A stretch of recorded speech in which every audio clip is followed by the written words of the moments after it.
Hello, welcome back to my channel, and today I'm going to do my my BTCC 2021 season preview. This is really late. This one literally today is Friday before qualifying. I'm literally filming it, getting it straight up on the internet. Really late. Quick bit of news though, driver wise. Obviously we lost Michael Kreis unfortunately this week. But we got Dan Camish returning to the championship, which is great news. It was only a guest drive, at least at the moment. As other commitments for the rest of the season with Porsche. But it is great to see Dan back in the championship. I'm sure he's going to be super quick. He obviously hasn't been in the BTC Honda, but at least he has a car he's used to driving it for Dynamic, so he should be straight on the pace there. Great to see Dan back.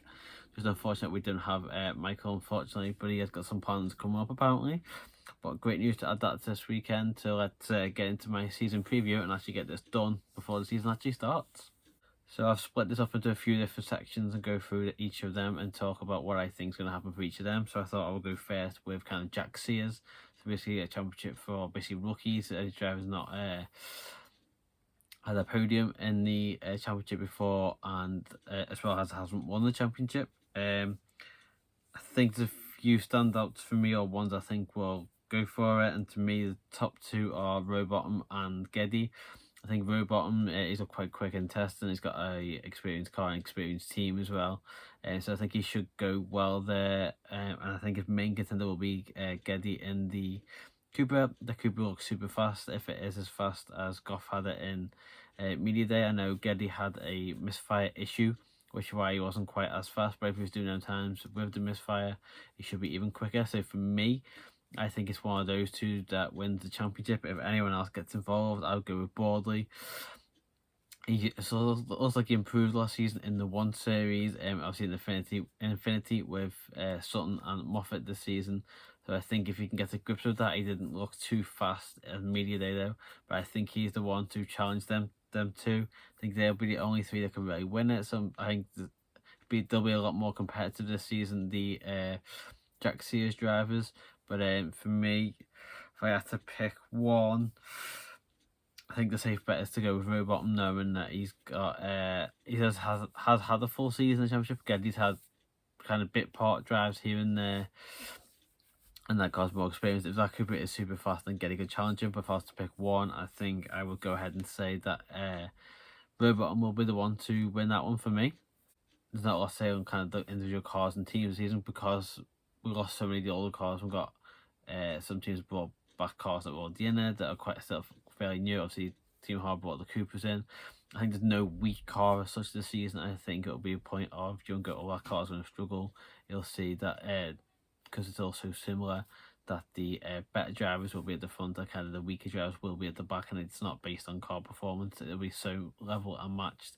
It will be based on purely on driver ability. So no, really can't really pick a team that I think will be the best or the worst there.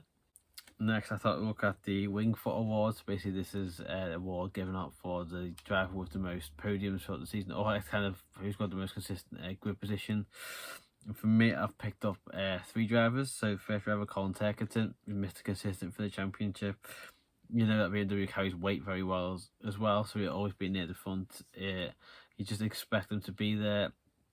The main contender the last few seasons has been Camish. And he did win it last season, so I think he'll win. I think he's probably the favourite to win it again. He's got to be, because as even when if he has full weight at any point in the season, you still expect him to be competitive in qualifying. Obviously, new qualifying set up for certain races this season could change that, but I think he's the main contender. My other two I've got here is one is Shedden. He's obviously got. I think he will want to prove that he's still got exactly what it is to compete in the BTCC at KU into World Touring Cars, which should be a step up.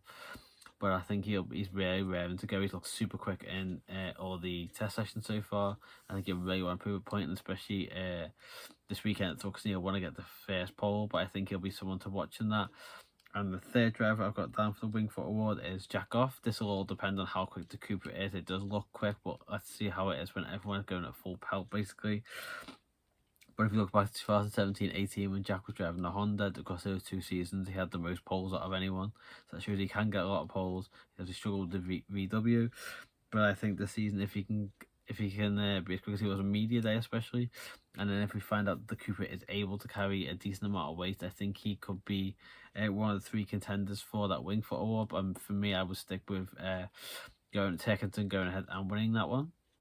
And then obviously the big prize, the championship. I think I've got 4 drivers that I think will be the realistic contenders for that.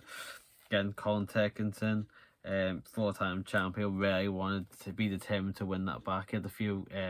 He made a few surprise individual errors last season. Maybe a bit flustered the pace that Sutton had in the Infinity. I think he'll get his cool head back on this season, and he'll be right back on it. He's obviously always got to be a contender in it, but he knows how to. He's a very smart driver. He knows what to do. He'll be really determined to get straight back in there. So I think he's contender 1. I think contender 2 is going to be the champion Sutton. I think last season that Infinity was rapid. He had it absolutely dancing. Basically, he knew exactly what he wanted from it. And I think last season he could have won the championship so much earlier and by so much of a bigger margin, but he made so many individual, some little collisions and stuff like that. Especially I think back to Croft when he had that little collision with Hill. I just think if he doesn't do small mistakes like that, I think he will be on to easily win the championship again this year. He will be my favourite to win the championship. I'll go ahead and say that. Do have 2 other contenders. Obviously, Shedden has to be a contender again, 3-time champ. He's just been super quick in all the media day sessions. He's got a very experienced team, and they've had a few issues, obviously losing the Honda backing and losing the US sponsorship. But I think that I wasn't sure how that Honda would go this season, but it looks quick. Even the BTC Honda looks quick. I think Shedden's going to be really determined to as soon as he comes back, get straight back in and win a championship. I think he's just got to be one up there to challenge for it. My 4th one, probably the outsider in this, would be Goff. Again, it all depends on whether he has that media day pace. If he has that media day pace, he's 100% in with a chance. But it just depends whether he can do it. Like 100% expecting to have a much better season. He could be well up there within the championship. Whether he can win it, I'm not sure. It will depend on whether we see the same pace on the Cooper when everyone else is maybe not doing other different testings. And obviously when the weight comes into it, I don't think how much Team Harder put weight into the Cooper. Obviously, if they've put weight in and tested, they'll know. He looks pretty consistent on lap times though, so it should be good. But I throw him in there, but he is a real outsider for me. I'd love him to be with championships. Maybe I'm putting him in there from heart a little bit. But outside of the other 3 who I think are the main 3 contenders, I think with that new car, if it is as good as we're hoping it will be, then I think he's the outsider in that. Couple of honourable mentions, as we got Ingram in the Hyundai, we've got Josh Cook in the Honda, and Adam Morgan in the BMW. Not quite sure they're going to be quite there, but I'll do honourable mentions. I think they'll be there or thereabouts. They could get in there. I just think there's a few little bits. So Morgan's got to get used to this new BMW. Ingram's gone to Hyundai, which is a new car for him, and it's not one that impressed me too much last year. You can see the difference between what Tom got out of it immediately compared to the other 3 drivers. They struggled a lot more than he did, but he is a fantastic driver. If Josh Cook can get rid of some of that bad luck he had last season, I said if it's just his Honda's going as quick as Shedden's car, there's no reason why Josh Cook can't be in there as well. So they're kind of 7 drivers in total that could possibly go for it. I think 4 main ones, or 3 main ones, maybe even Goff could go as the honourable mention section. But I think he may have a chance if that Cooper's as fast as it was on media day. So that's kind of some of my little thoughts on some of the individual championships there. I know I didn't go into a lot of detail. It's so hard to tell. I think it's going to be so close this year. It'll be interesting to see how it goes. I think the weight is going to make so much of a difference this season. I think as soon as a car gets full weight, there's going to be so many other competitive cars and competitive drivers who could get involved, winning races, being high up. It's going to be such a mixed grid, basically. I mean, if a driver wins race 2 and ends up ball 12, comes out on the reverse grid and they end up back in 12, I think they'll really struggle to get any points. But I've made 10 predictions here for this season, so I'll go through these now. Come the end of the season, I'll look back when I do my season review and see how many I actually got right. So number 1, I'm going to take a guess that the Cooper in its first season will take at least 1 win and 5 podiums. So it might not sound like a lot.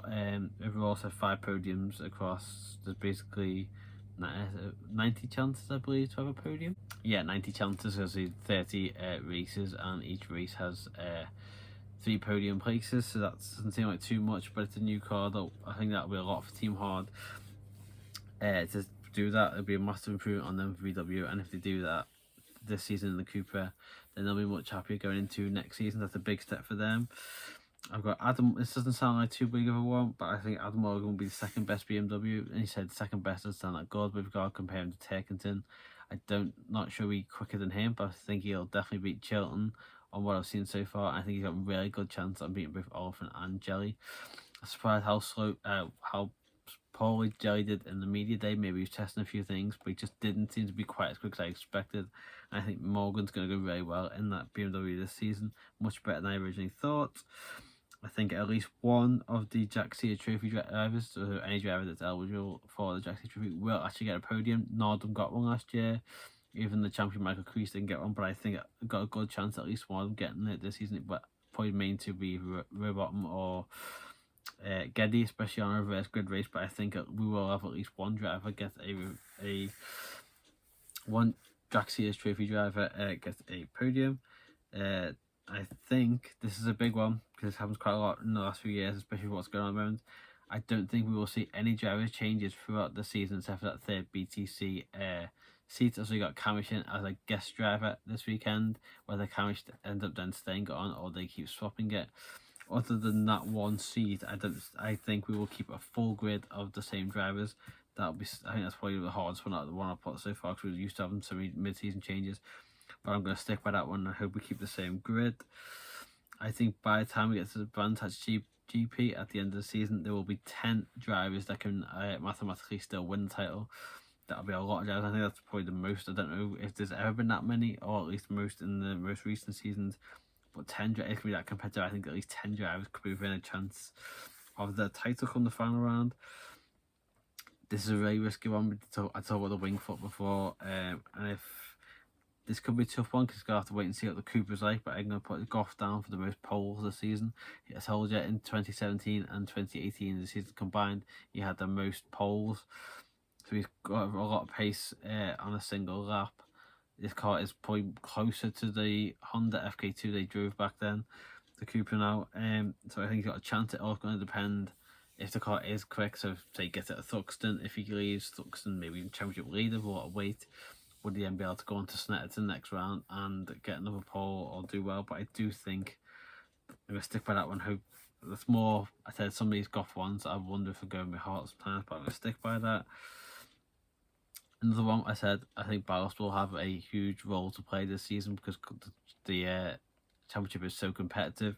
And I'm going to go ahead and say no driver will win with maximum ballast.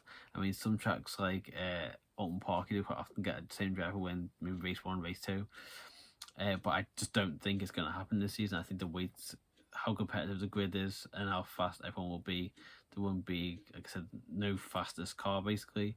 So I think once a car gets maximum ballast, I think it will struggle to then go on and win the next race with that ballast. Then I have no team to have 2 drivers on the podium, which is a big one. I'm not sure how many times it did actually happen last season, but again, I think the whole grid as a whole is going to be that competitive for one team to get both of their drivers or 3 of their drivers, 2 of the 3 drivers, whatever it is, in some cases on the same podium. It's going to be so hard. I think it's just going to be.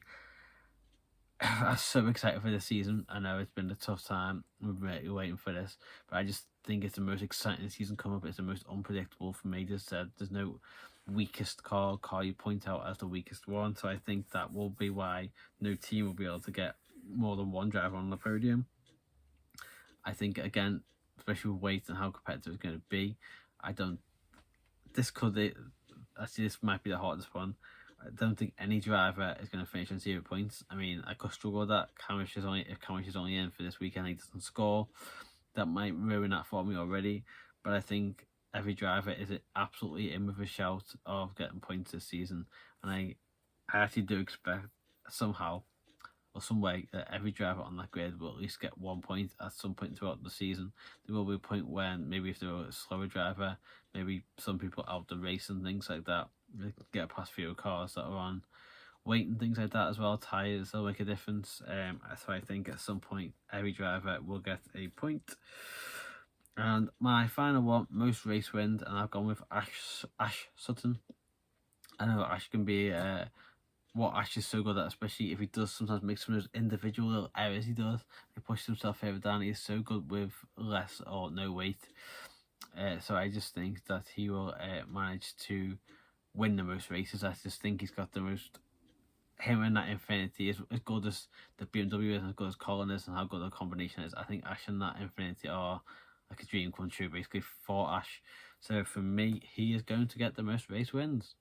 So there you have it. That is my season preview for the BTCC 2021 season. Obviously, qualifying coming up tomorrow. Super excited to see that. I will have my my weekend review of this up next week straight away. I'm going to do a little bit different. I'm going to try and film each bits after race one. I will kind of do a little review of that straight away, so it's all fresh in my mind. I've got what I want to say, and then I'll hopefully have all that video done and up next week straight away. But thank you for joining me for today's video for my season preview. I'll catch you all next week in the my Thuxton review.